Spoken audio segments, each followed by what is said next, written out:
자, 이어서 좀 전에 예고드린 대로 한경환 법무부 장관 내정자 사퇴 관련해서 이 사퇴시킨 문건이 결국은 42년 전 판결문인데 유출 경위에 대한 논란이 있죠. 어제 자유한국당 중앙덕 의원은 기자회견을 열고 논란에 대해서 해명을 했는데 소개하기 전에 기침을 하시면 어떡합니까, 이정일 판사님. 아이고, 죄송.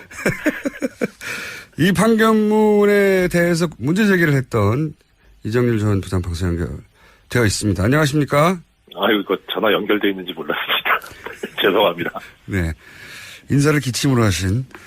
자, 중앙덕 의원이 판사님을 직접 기자회견에서 언급을 했기 때문에 저희가 인터뷰를 하지 않을 수가 없습니다. 우선, 언급을 하게 된 이유가 바로 가정법원의 판결문은 비공개가 원칙이라서 이 공개는 가사소송법을 위반한 것이라고 판사님 주장하셨죠. 이걸 좀 더 설명해 주십시오. 어떤 위반인지. 가사소송법 10조에 보면 이렇게 되어 있습니다. 가정법원에서 처리 중이거나 처리한 사건에 관해서는 성명, 연령, 직업 및 용모 등을 볼 때 본인이 누구인지 미루어 짐작할 수 있는 정도의 사실이나 사진을 신문, 잡지 그 밖의 출판물에 게재하거나 방송할 수 없다. 이렇게 돼 있고요. 그러니까 이제 뭐 미루어 짐작할 수 있을 정도로도 안 된다는 거니까 대놓고 하는 건 더 안 되는 거죠. 예. 기본적으로. 예. 그다음에 그 다음 조항이 10조의 2에 보면 이 판결문과 같은 재판서를 발급을 받으려면 재판 당사자이거나 또는 이해관계가 있는 제3자가 그 이해관계를 소명한 때 그때 법원 서기관이나 뭐 이런 법원 직원에게 신청할 수 있다 이렇게 돼 있습니다. 그렇군요. 그러니까 예, 두 가지 점인데 하나는 이런 신청 절차를 거쳤느냐. 그러니까 신청 절차를 거치지 않으면 이 재판서를 발급을 받을 수가 없어요. 그다음에 또 하나는 이 아까 좀 전에 말씀드린 대로 뭐 용모나 뭐 이런 거를 미루어 짐작할 수 있을 정도로도 보도하면 안 되는데 아예 판결문 전면에 뭐 인적 사항이 다 나왔죠. 생년월일, 그렇죠. 본적, 네. 주소 이게 다 나와 버렸어요. 네. 그러니까 이런 보도를 한 데도 책임이 있다는 거죠. 근데 주 의원이 얘기를 한 부분은 이 지금 10조의 2, 그러니까 본인은 이제 판결문을 입수했다는 거잖아요. 네. 그러면 이 절차를 거쳤느냐가 문제가 되는 건데. 이해관계가 있는 제3자라는 거는 정치인은 해당이 안 되는 겁니까? 그렇죠. 보통 이런 경우죠. 예를 들어서 어떤 사람이 재판을 거쳐서 이혼을 했어요. 네. 그런데 이제 새로 결혼하려고 하는데 그 결혼 상대방이 보니까 왜 이혼을 했느냐 하니까 그때 뭐 상대방한테서 뭐 얻어맞았다, 폭행을 당했다 이렇게 주장을 했단 말이에요. 근데 좀 미심쩍다. 그래서 가정법원에 가서 내가 결혼할 사람인데 이 재판서를 좀 보고 싶다 하면은 떼볼 수 있는데 거기에 보니까 뭐 바람 폈다. 이렇게 이렇게 나올 수 있으니까. 그런 경우에 이해관계가 있는 거죠. 제3자는 보통 이해관계가 없는 사람을 지칭하는 게 제3자인데 이해관계가 있는 제3자가 뭔가 했더니 그렇게 예를 드시니까 정확하게 이해가 되네요. 예. 네, 그러니까 지금 정치인이나 뭐 이런 경우에는 이해관계가 없는 거죠. 아무 이해관계가 없죠, 사적으로. 예. 네, 그렇죠. 그래서 이제 문제는 지금 주 의원 쪽에서 얘기하고 있는 건 그거예요. 인사청문회법을 드는 것 같아요. 뭐 적법한 절차를 따라서 이제 받았다. 이렇게 얘기하는 것 같은데 적법할 때 이 적법이 어떤 법인지를 명시적으로 얘기를 안 하셔가지고 뭐 이건 추측인데 아마 인사청문회법이 아닌가 싶은데 인사청문회법엔 이렇게 돼 있어요. 12조를 보면 1항에 위원회, 이제 인사청문특별위원회를 얘기하죠. 이 위원회는 그 의결, 그러니까 위원회에서 의결을 하는 경우 내지는 제적의원 3분의 1 이상의 요구, 그러니까 위원회는 아니더라도 국회 제적의원 3분의 1 이상이 요구하는 경우에는 이 인사청문과 직접 관련된 자료의 제출을 국가기관이나 뭐 지방자치단체 기타 기관에 대해서 요구할 수 있다 이렇게 돼 있어요. 그러니까 그럼 이 절차는 거쳤어야죠. 위원회에서 의결을 했느냐. 그다음에 내지는 국회 제적의원 3분의 1이 요구를 했느냐. 국회 제적 3분의 1은 요구한 적이 없는 걸로 아니까. 예. 예, 위원회 차원에서. 위원회 의결이 있었는지는 모르겠는데 정확하진 않은데 근데 이 인사청문위원회가 지금 법사위에 설치가 됐잖아요. 예. 거기서 활동을 했는지는 뭐 보도가 나온 게 없어요. 그런데 이제 미루어 짐작할 수 있는 건 뭐냐면 만약에 위원회에서 의결을 했다. 그렇게 해서 판결문을 받았다 치면요. 예. 위원회에서 이런 판결문을 요구를 해서 받았는데 이런 사실이 나와 있더라라고 위원회에서 얘기를 해야 되는데 주 의원이 기자회견을 했어요. 단독으로. 개인적으로 했죠. 예. 예. 그러면 이거는 위원회에서 한 게 아니라 개인적으로 얻었다는 얘기인 것 같거든요. 위원회 의결사항은 아닌 것 같고요. 예. 예. 이건 뭐 저희가 따로 또 한번 인터뷰를 해보겠습니다. 근데 지금까지 말씀하신 걸 정리하면 그러니까 보도와 관련한 것은 언론사의 이제 책임을 물을 일인 것 같고, 그죠? 그렇죠. 이건 주의원하고 관계가 없죠. 네. 그리고 네. 이것이 주의원이 그 이해관계가 있는 제3자인가 하는 문제가 하나 있는 거고요. 아니다라는 말씀이신 네. 거고요. 예. 예. 이해관계가 있는 제3자여야 하는데 그리고 또 절차적으로 이게 위원회 의결을 거쳤느냐 하는 청문회법, 인사청문회법을 제대로 지켰느냐 하는 문제제기가 있을 수 있고요. 그죠? 그렇죠. 예, 이렇게 정리하면 맞는 거죠. 네, 그렇죠. 그러면은 그 두 가지 다 안 한 거 아닌가 싶은 생각이 드는 거죠. 그렇군요. 그럼 일단은 언론사, TV조선이죠. TV조선에서 이 인사 개인의 신상이 다 드러났죠. 왜냐하면 자료를 네, 흔들었기 그렇죠. 때문에. 예. 네. 보도를 한 것은 기본적으로 법을 위반한 것은 맞군요. 그렇죠. 그거는 10조 위반이죠. 그리고 이 경우에는 72조에 보면 가사소송법에 이 보도 금지 규정을 위반한 경우에는 2년 이하의 금고 또는 100만 원 이하의 벌금에 처한다는 형사처벌 조항도 있어요. 알겠습니다. 네. 자, 이어서 좀 전에 예고드린 대로 한경환 법무부 장관 내정자 사퇴 관련해서 이 사퇴시킨 문건이 결국은 42년 전 판결문인데 유출 경위에 대한 논란이 있죠. 어제 자유한국당 중앙덕 의원은 기자회견을 열고 논란에 대해서 해명을 했는데 소개하기 전에 기침을 하시면 어떡합니까, 이정일 판사님. 아이고, 죄송. 이 판결문에 대해서 문제 제기를 했던 이정일 전 부장판사 연결되어 있습니다. 안녕하십니까? 아유, 이거 전화 연결돼 있는지 몰랐습니다. 죄송합니다. 네. 인사를 기침으로 하신. 자, 중앙덕 의원이 판사님을 직접 기자회견에서 언급을 했기 때문에 저희가 인터뷰를 하지 않을 수가 없습니다. 우선, 언급을 하게 된 이유가 바로 가정법원의 판결문은 비공개가 원칙이라서 이 공개는 가사소송법을 위반한 것이라고 판사님 주장하셨죠. 이걸 좀 더 설명해 주십시오. 어떤 위반인지. 가사소송법 10조에 보면 이렇게 되어 있습니다. 가정법원에서 처리 중이거나 처리한 사건에 관해서는 성명, 연령, 직업 및 용모 등을 볼 때 본인이 누구인지 미루어 짐작할 수 있는 정도의 사실이나 사진을 신문, 잡지 그 밖의 출판물에 게재하거나 방송할 수 없다. 이렇게 돼 있고요. 그러니까 이제 뭐 미루어 짐작할 수 있을 정도로도 안 된다는 거니까 대놓고 하는 건 더 안 되는 거죠. 예. 기본적으로. 예. 그다음에 그 다음 조항이 10조의 2에 보면 이 판결문과 같은 재판서를 발급을 받으려면 재판 당사자이거나 또는 이해관계가 있는 제3자가 그 이해관계를 소명한 때 그때 법원 서기관이나 뭐 이런 법원 직원에게 신청할 수 있다 이렇게 돼 있습니다. 그렇군요. 그러니까 예, 두 가지 점인데 하나는 이런 신청 절차를 거쳤느냐. 그러니까 신청 절차를 거치지 않으면 이 재판서를 발급을 받을 수가 없어요. 그다음에 또 하나는 이 아까 좀 전에 말씀드린 대로 뭐 용모나 뭐 이런 거를 미루어 짐작할 수 있을 정도로도 보도하면 안 되는데 아예 판결문 전면에 뭐 인적 사항이 다 나왔죠. 생년월일, 그렇죠. 본적, 네. 주소 이게 다 나와 버렸어요. 네. 그러니까 이런 보도를 한 데도 책임이 있다는 거죠. 근데 주 의원이 얘기를 한 부분은 이 지금 10조의 2, 그러니까 본인은 이제 판결문 입수했다는 거잖아요. 네.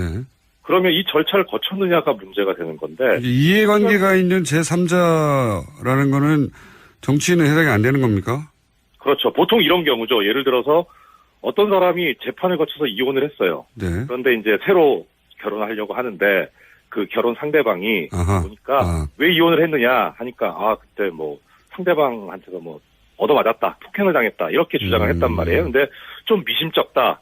그래서 가정법원에 가서 내가 결혼할 사람인데 이 재판서를 좀 보고 싶다 하면은 떼볼 수 있는데 거기에 보니까 뭐 예를 바람 폈다 이렇게 이렇게 나올 수 있으니까 그런 경우에 이해관계가 있는 거죠. 제3자는 보통 이해관계가 없는 사람을 지칭하는 게 제3자인데 이해관계가 있는 제3자가 뭔가 했더니 그렇게 예를 드시니까 정확하게 이해가 되네요. 예. 네, 그러니까 지금 정치인이나 뭐 이런 경우에는 이해관계가 없는 거죠. 아무 이해관계가 없죠, 사적으로. 예. 네, 그렇죠. 그래서 이제 문제는 지금 주 의원 쪽에서 얘기하고 있는 건 그거예요. 인사청문회법을 드는 것 같아요. 뭐 적법한 절차를 따라서 이제 받았다. 이렇게 얘기하는 것 같은데 적법할 때 이 적법이 어떤 법인지를 명시적으로 얘기를 안 하셔가지고 뭐 이건 추측인데 아마 인사청문회법이 아닌가 싶은데 인사청문회법엔 이렇게 돼 있어요. 12조를 보면 1항에 위원회, 이제 인사청문특별위원회를 얘기하죠. 이 위원회는 그 의견을 방송할 수 없다. 이렇게 돼 있고요. 그러니까 이제 뭐 미루어 짐작할 수 있을 정도로도 안 된다는 거니까 대놓고 하는 건 더 안 되는 거죠. 기본적으로. 그 다음에 그 다음 조항이 10조의 2에 보면 이 판결문과 같은 재판서를 발급을 받으려면 재판 당사자이거나 또는 이해관계가 있는 제3자가 그 이해관계를 소명한 때 그때 법원 서기관이나 뭐 이런 법원 직원에게 신청할 수 있다 이렇게 돼 있습니다. 그렇군요. 그러니까 두 가지 점인데 하나는 이런 신청 절차를 거쳤느냐. 그러니까 신청 절차를 거치지 않으면 이 재판서를 발급을 받을 수가 없어요. 그다음에 또 하나는 이 아까 좀 전에 말씀드린 대로 뭐 용모나 뭐 이런 거를 미루어 짐작할 수 있을 정도로도 보도하면 안 되는데 아예 판결문 전면에 뭐 인적 사항이 다 나왔죠. 생년월일, 그렇죠. 본적, 주소 이게 다 나와 버렸어요. 그러니까 이런 보도를 한 데도 책임이 있다는 거죠. 근데 주 의원이 얘기를 한 부분은 이 지금 10조의 2, 그러니까 본인은 이제 판결문 입수했다는 거잖아요. 그러면 이 절차를 거쳤느냐가 문제가 되는 건데. 이해관계가 있는 제3자라는 거는 정치인은 해당이 안 되는 겁니까? 그렇죠. 보통 이런 경우죠. 예를 들어서 어떤 사람이 재판을 거쳐서 이혼을 했어요. 그런데 이제 새로 결혼을 하려고 하는데 그 결혼 상대방은 국회 제적의원 3분의 1이 요구를 했느냐. 국회 제적 3분의 1은 요구한 적이 없는 걸로 아니까. 위원회 차원에서. 위원회 의결이 있었는지는 모르겠는데 정확하진 않은데 근데 이 인사청문위원회가 지금 법사위에 설치가 됐잖아요. 거기서 활동을 했는지는 뭐 보도가 나온 게 없어요. 그런데 이제 미루어 짐작할 수 있는 건 뭐냐면 만약에 위원회에서 의결을 했다. 그렇게 해서 판결문을 받았다 치면요. 위원회에서 이런 판결문을 요구를 해서 받았는데 이런 사실이 나와 있더라라고 위원회에서 얘기를 해야 되는데 주 의원이 기자회견을 했어요. 단독으로. 개인적으로 했죠. 그러면 이거는 위원회에서 한 게 아니라 개인적으로 얻었다는 얘기인 것 같거든요. 위원회 의결사항은 아닌 것 같고요. 이건 뭐 저희가 따로 또 한번 인터뷰를 해보겠습니다. 근데 지금까지 말씀하신 걸 정리하면 그러니까 보도와 관련한 것은 언론사의 이제 책임을 물을 일인 것 같고, 그죠? 그렇죠. 이건 주 의원하고 관계가 없죠. 그리고 이것이 주 의원이 그 이해관계가 있는 제3자인가 하는 문제가 하나 있는 거고요. 아니다라는 말씀이신 거고요. 이해관계가 있는 제3자여야 하는데 그리고 또 절차적으로 이게 위원회 의결을 거쳤느냐 하는 청문회법, 인사청문회법을 제대로 지켰느냐 하는 문제제기가 있을 수 있고요. 그죠? 그렇죠. 이렇게 정리하면 맞는 거죠. 네, 그렇죠. 그러면은. 그 두 가지 다 안 한 거 아닌가 싶은 생각이 드는 거죠. 그렇군요. 그러면 일단은 언론사, TV조선이죠. TV조선에서, 이 인사, 개인의 신상이 다 드러났죠. 왜냐면 자료를 흔들었기 때문에. 보도를 한 것은 기본적으로 법을 위반한 것은 맞군요. 그렇죠. 그거는 10조 위반이죠. 그리고 이 경우에는 72조에 보면 가산소송법에 이 보도 금지 규정을 위반한 경우에는 2년 이하의 금고 또는 100만 원 이하의 벌금에 처한다는 형사처벌 조항도 있어요. 알겠습니다. 자, 이어서 좀 전에 예고드린 대로 한경환 법무부 장관 내정자 사퇴 관련해서 이 사퇴시킨 문건이 결국은 42년 전 판결문인데 유출 경위에 대한 논란이 있죠. 어제 자유한국당 중앙덕 의원은 기자회견을 열고 논란에 대해서 해명을 했는데 소개하기 전에 기침을 하시면 어떡합니까? 이정일 판사님. 아이고, 죄송. 이 판결문에 대해서 문제 제기를 했던 이정일 전 부장판사 연결되어 있습니다. 안녕하십니까? 아유, 이거 전화 연결되어 있는지 몰랐습니다. 죄송합니다.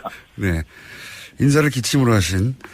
자, 중앙덕 의원이 판사님을 직접 기자회견에서 언급을 했기 때문에 저희가 보니까 왜 이혼을 했느냐 하니까 그때 뭐 상대방한테서 뭐 얻어맞았다, 폭행을 당했다 이렇게 주장을 했단 말이에요. 근데 좀 미심쩍다. 그래서 가정법원에 가서 내가 결혼할 사람인데 이 재판서를 좀 보고 싶다 하면은 떼볼 수 있는데 거기에 보니까 뭐 이런 바람 폈다. 이렇게 이렇게 나올 수 있으니까. 그런 경우에 이해관계가 있는 거죠. 제3자는 보통 이해관계가 없는 사람을 지칭하는 게 제3자인데 이해관계가 있는 제3자가 뭔가 했더니 그렇게 예를 드시니까 정확하게 이해가 되네요. 네, 그러니까 지금 정치인이나 뭐 이런 경우에는 이해관계가 없는 거죠. 아무 이해관계가 없죠, 사적으로. 네, 그렇죠. 그래서 이제 문제는 지금 주 의원 쪽에서 얘기하고 있는 건 그거예요. 인사청문회법을 드는 것 같아요. 뭐 적법한 절차를 따라서 이제 받았다. 이렇게 얘기하는 것 같은데 적법할 때 이 적법이 어떤 법인지를 명시적으로 얘기를 안 하셔가지고 뭐 이건 추측인데 아마 인사청문회법이 아닌가 싶은데 인사청문회법엔 이렇게 돼 있어요. 12조를 보면 1항에 위원회, 이제 인사청문특별위원회를 얘기하죠. 이 위원회는 그 의결, 그러니까 위원회에서 의결을 하는 경우 내지는 제적의원 3분의 1 이상의 요구, 그러니까 위원회는 아니더라도 국회 제적의원 3분의 1 이상이 요구하는 경우에는 이 인사청문과 직접 관련된 자료의 제출을 국가기관이나 뭐 지방자치단체 기타 기관에 대해서 요구할 수 있다 이렇게 돼 있어요. 그러니까 그럼 이 절차는 거쳤어야죠. 위원회에서 의결을 했느냐. 그 다음에 내진. 자, 이어서 좀 전에 예고드린 대로 한경환 법무부 장관 내정자 사퇴 관련해서 이 사퇴시킨 문건이 결국은 42년 전 판결문인데 유출 경위에 대한 논란이 있죠. 어제 자유한국당 중광덕 의원은 기자회견을 열고 논란에 대해서 해명을 했는데 소개하기 전에 기침을 하시면 어떡합니까, 이정일 판사님. 아이고, 죄송. 이 판결문에 대해서 문제 제기를 했던 이정일 전 부장판사 연결되어 있습니다. 안녕하십니까? 아유, 이거 전화 연결돼 있는지 몰랐습니다. 죄송합니다. 네. 인사를 기침으로 하신. 자, 주광덕 의원이 판사님을 직접 기자회견에서 언급을 했기 때문에 저희가 인터뷰를 하지 않을 수가 없습니다. 우선, 언급을 하게 된 이유가 바로 가정법원의 판결문은 비공개가 원칙이라서 이 공개는 가사소송법을 위반한 것이라고 판사님 주장하셨죠. 이걸 좀 더 설명해 주십시오. 어떤 위반인지. 가사소송법 10조에 보면 이렇게 되어 있습니다. 가정법원에서 처리 중이거나 처리한 사건에 관해서는 성명, 연령, 직업 및 용모 등을 볼 때 본인이 누구인지 미루어 짐작할 수 있는 정도의 사실이나 사진을 신문, 잡지, 그 밖의 출판물에 게재하거나